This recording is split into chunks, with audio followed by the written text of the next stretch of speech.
representa la creativitat d'aquest Mallorca. Això sí, Sergio Tejera ha estat 4 mesos sense jugar a la Lliga, un temps que s'ha fet molt llarg per un migcampista que va debutar amb Michael Laudrup a la banqueta.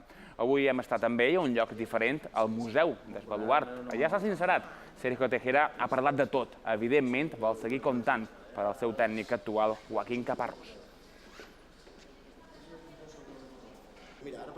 Ya no quiero volver a pasar por lo que he pasado estos meses de estar fuera y ver los partidos desde la grada, porque no es nada agradable. L'artista del Mallorca ha tornat i avui ha volgut visitar el Museu d'Esbaluart amb un equip d'IV3.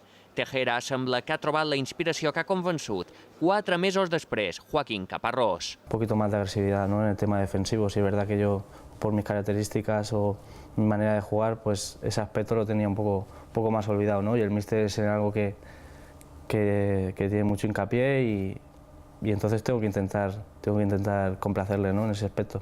En el pitjor moment i amb una oferta del Saragossa, Caparrós li va llançar un guant mal de recollir el passat mes de gener. Sí, hablé con él personalmente y me lo dijo, ¿no?, que apostara por quedarme, que él confiaba en mí, que sabía que podía llegar a jugar, simplemente pues, bueno, tenía que cambiar unas pequeñas cosas, ¿no?, de mi forma de jugar.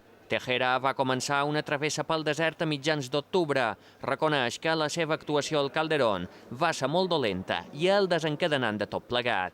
Una cosa lleva a la otra y poco a poco te va saliendo y hasta ahora, ¿no?, que ha pasado tanto tiempo que he estado fuera. Entre él que a lo mejor no confiaba en mí, yo no supe darle en su momento lo que él me pedía y no nos entendimos, ¿no? En tot aquest temps, Emilio Nsue ha estat el seu suport. El 8 l'ha ajudat a no enfonsar-se.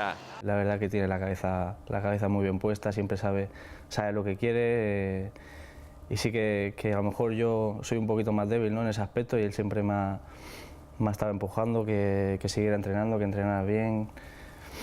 I la verdad que és un apoyo, ¿no?, dentro del vestuario para mí. El destí va voler que els dos vessin la llum al final del túnel de la mà, davant Osasuna. Assistència de Sergio i gol d'Emilio, una jugada que val un punt i molt més. El Mallorca ha recuperat el seu jugador més desequilibrant. El Mallorca ha recuperat el seu artista.